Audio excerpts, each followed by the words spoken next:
Udham Singh Nagar police एक व्यक्ति विशेष inspector को ले जाकर के हम अपनी गोद में बिठा रहे हैं, जिन्होंने छड़ी कांड जैसी, एक हरिद्वार में मर्डर हुआ था, जो छड़ी कांड को लोग से फेमस से जांच करा दीजिए सीबीआई। अगर वो इंस्पेक्टर आजीवन सजा नहीं हुई और वो इंस्पेक्टर को फांसी नहीं, निर्दोषों को जेल भेज देने का काम करा उस इंस्पेक्टर ने, उसे वहां के एसएसपी ने विशेष रिकमेंडेशन पर अपने पास लेके गए। ये कार्य चले उधम सिंह नगर पुलिस की। नमस्कार, मैं अमित गोदियाल और आप देख रहे हैं उत्तराखंड हलचल। तो उत्तराखंड हलचल में आज हम बात करेंगे एसएसपी उधम सिंह नगर की। और क्यों बात आज करनी जरूरी है, क्योंकि सुराज सेवा दल के जो अध्यक्ष हैं आज वो डीजीपी कार्यालय पहुंचते हैं और एसएसपी उधम सिंह नगर को लेकर क्या कुछ उन्होंने कहा है वो भी आपको सुनाएंगे। पर उससे पहले मैं आपको बता दूं, एसएसपी उधम सिंह नगर ने अभी कुछ दिन पूर्व बरेली में एक टीम गठित कर एक यूपी की जगह फतेहगंज में रेड करी और वहां पर टीम बनाकर एसएसपी उधम सिंह नगर पहुंचते हैं और कुछ लोगों को डिटेन करके उत्तराखंड ले आते हैं। पर इसके बाद क्या होता है वो कहानी आपको बताते हैं और इस पर आज डीजीपी कार्यालय क्यों पहुंचे रमेश जोशी। तो जोशी जी, एक बार फिर स्वागत है उत्तराखंड हलचल में आपका। ऐसा क्या हुआ कि एसएसपी जो उधम सिंह नगर है वो फतेहगंज पहुंचते हैं, उसके बाद उनकी कार्रवाई को लेकर आप डीजीपी कार्यालय पहुंचते हैं? सादर प्रणाम, सादर धन्यवाद गोदियाल जी आपको। देखिए, सबसे पहले मैं चीज बताऊं, किसी भी कार्य को जब हम करते हैं तो उसका उद्देश्य देखा जाता है कि उसके पीछे का उद्देश्य क्या है। हम किसी कार्य को कर रहे हैं तो उसके परिणाम क्या होंगे, किसी भी कार्य को हम कर रहे हैं तो वो कार्य क्यों कर रहे हैं जी, क्यों किया जा रहा है। तो जो हमारे उधम सिंह नगर एसएसपी साहब थे, सबसे पहले तो वो बरेली गए और क्यों गए, वहां से हासिल क्या हुआ, वहां से उन्होंने क्या करा। वो वहां गए योगी जी की कानून व्यवस्था पर प्रश्न चिन्ह लगाने, और जब वहां जाते हैं तो 300 पुलिस कर्मियों को वहां ले जाते हैं, उनकी फोटो वीडियो अपनी बनाते हैं, ब्रीफिंग की वीडियो बनाते हैं और उसको वायरल करते हैं। ये उनका उद्देश्य था, नेम एंड फेम। पुलिस जाए भाड़ में, कार्य के पीछे का कोई मकसद नहीं, नशा तस्करों पर कार्रवाई का कोई मकसद नहीं, उद्देश्य सिर्फ अपने नेम एंड फेम को लेके। और किसी सरकार में किसी नुमाइंदे ने या सरकार के किसी मंत्री, माननीय मुख्यमंत्री जी या सरकार के किसी अंग ने, उनको किसने राय दी कि आप बरेली जाइए? आईपीएस हैं, आईपीएस को कानून के बारे में पता होना चाहिए। पता है कि बिना सर्च वारंट के आप जा ही नहीं सकते हैं, ये तो बिल्कुल स्पष्ट है। आप 300 पुलिस कर्मियों को वर्दी पहना के ले जा रहे हैं बरेली में, योगी जी के क्षेत्र में, रमजान का समय था। वो तो योगी जी की कानून व्यवस्था इतनी पक्की और इतनी मजबूत और इतनी अच्छी है कि किसी परिंदे ने भी पर नहीं मारा। अगर योगी जी की जगह वो किसी अन्य प्रदेश में जा रहे होते तो निश्चित तौर से एक बड़ी घटना होती, या योगी जी अगर वहां के मुख्यमंत्री नहीं होते तो उत्तर प्रदेश और उत्तराखंड 2 प्रदेश जल रहे होते, असम और मणिपुर जैसा हाल हो चुका होता। अगर हमारे जो एसएसपी उधम सिंह नगर हैं वो अपराध पर नियंत्रण करना चाहते हैं तो आप बताइए, बरेली से उधम सिंह नगर बॉर्डर पर क्यों नहीं सघन चेकिंग अभियान चलाते हैं? वहां के छोटे छोटे 1-1, 2-2, 5-5, 10-10 ग्राम के स्मैकों को पकड़कर वाहवाही लूटते हैं। बड़े स्मैक तस्करों के एनकाउंटर क्यों नहीं करते? 1 किलो, 2 किलो, 5 किलो जो स्मैक आ रही है उसका एनकाउंटर क्यों नहीं करते? जो तमाम खनन माफिया सक्रिय हो रखे 50-50 फुट के गड्ढे जो उधम सिंह नगर के अंदर पुलिस की मौजूदगी में बना दिए जा रहे हैं, खनन का खुला खेल और नंगा खेल चल रहा है, उसको रोकने के लिए उन्होंने क्या कार्य योजना बनाई? आखिरकार इस पूरे योगी जी को डाउन करने के पीछे मास्टरमाइंड कौन है? इतना जो वित्त बर्बाद हुआ, वो वित्त कहां से आया? कहीं किसी अपराधी के द्वारा, किसी माफिया के द्वारा तो वित्त नहीं अरेंज किया गया। और अगर वो सरकारी वित्त है तो वित्तीय अनियमितता हुई है, उसमें अभियोग पंजीकृत होना चाहिए एसएसपी उधम सिंह नगर के खिलाफ, भ्रष्टाचार अधिनियम में कार्रवाई होनी चाहिए। और सबसे बड़ी चीज यह है कि वहां से जब तो आप ले आए 15 लोगों को, तो ऐसे वो 15 लोग क्या नशा तस्कर नहीं थे? और थे तो आपने छोड़ा कैसे? और अगर वो नहीं थे तो उनको लाए कैसे? आपका मकसद क्या था? केवल वीडियो फोटो बनाने के लिए आप इतनी बड़ी घटना को अंजाम देने के लिए चले गए? आपकी कोई प्लानिंग, कोई स्ट्रेटजी नहीं? माननीय मुख्यमंत्री जी से आपने क्या इस संदर्भ में बात नहीं करी? और अगर बात की तो फिर माननीय मुख्यमंत्री जी ने बहुत गलत दिशा निर्देश जारी करे कि आपको जानकारियों का अभाव था। इतनी बड़ी घटना को, वैसे ही हमारी हल्द्वानी में जो है इतना बड़ा आपने हिंदू मुस्लिम का एक जो कांड कराया चुनाव के समय पर, वो भी बहुत निंदनीय घटना है। उससे भी क्या हासिल हुआ? जब आप अपराधियों पर नकेल नहीं कर सकते हैं, अपराधी को आप सजा नहीं दे सकते हैं, तो आप खाली अननेसेसरी के उफान तूफान योगी जी को डाउन, योगी जी हैं, तपस्वी हैं, उनको कोई डाउन नहीं कर सकता।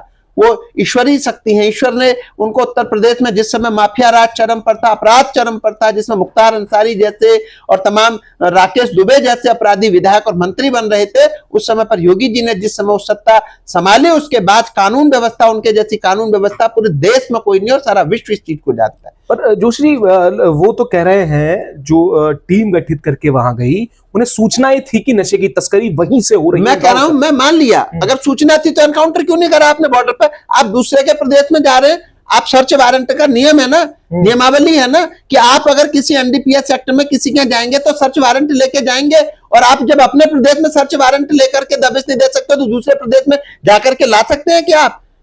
क्या सूचना, अगर सूचना थी तो एनकाउंटर क्यों नहीं करा आपने? अपने बॉर्डर पर सघन चेकिंग अभियान चलाते, दूसरे प्रदेश में जाने का क्या मतलब है? अगर सूचना थी तो फिर सूचना थी तो आपके पास किसने सूचना दी? आप उसका एनकाउंटर करो जिसने झूठी सूचना दी।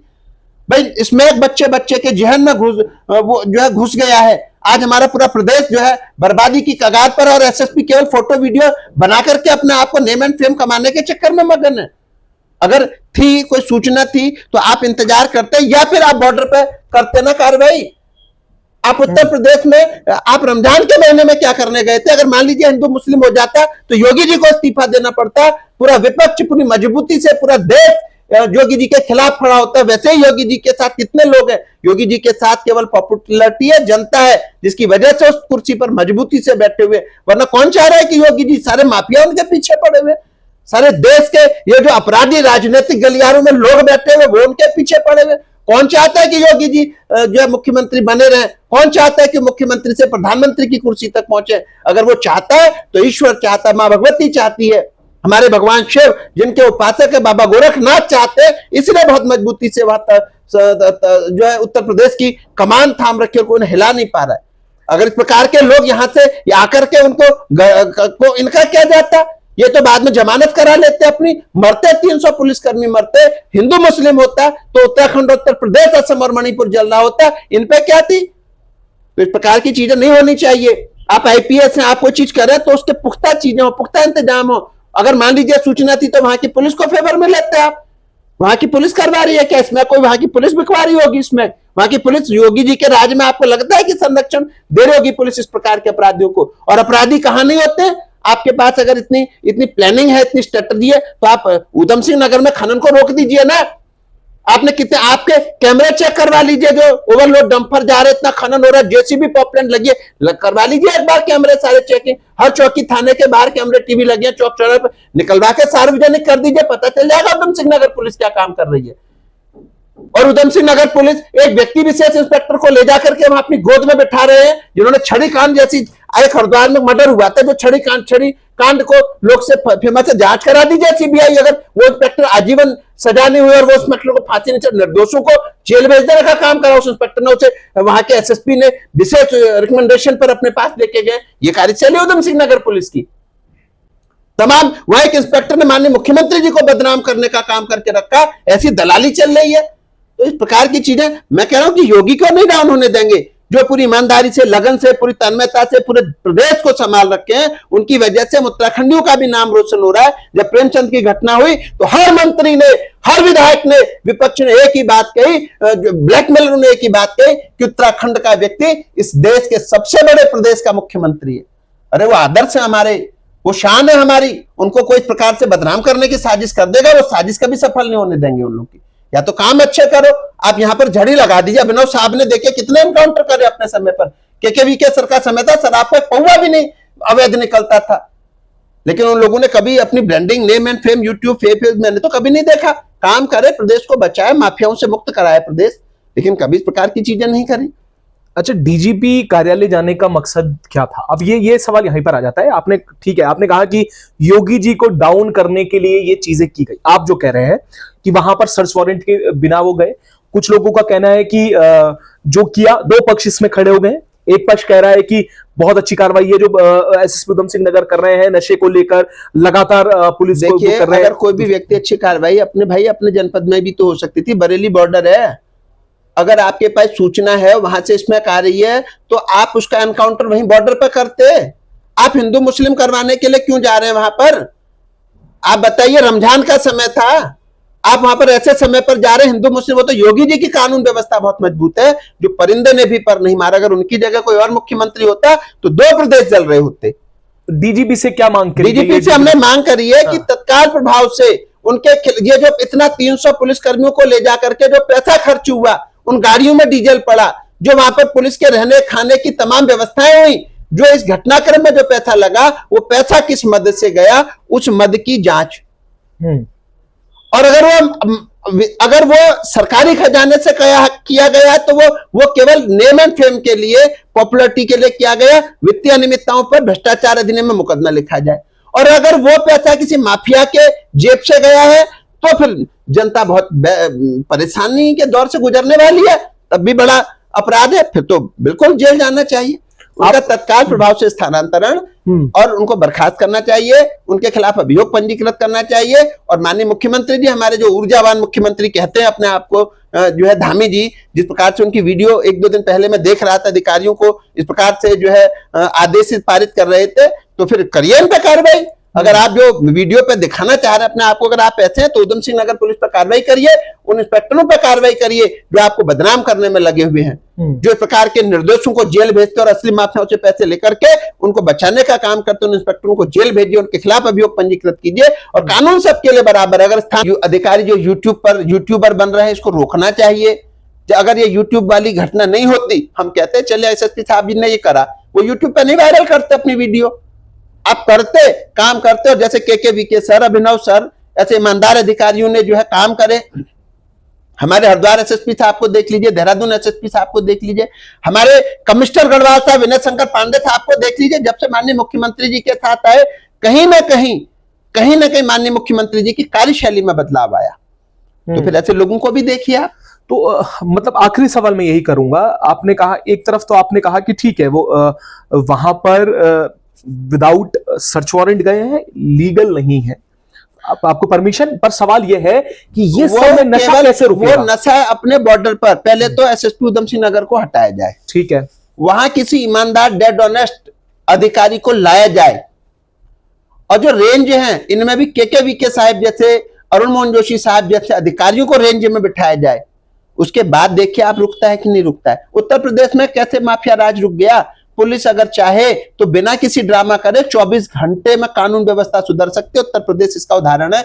मणिकांत मिश्रा जी ने 300 पुलिसकर्मियों के साथ रमजान के महीने में वहां घुस गए और एक बार भी किसी की विरोध करने की हिम्मत नहीं पड़ी।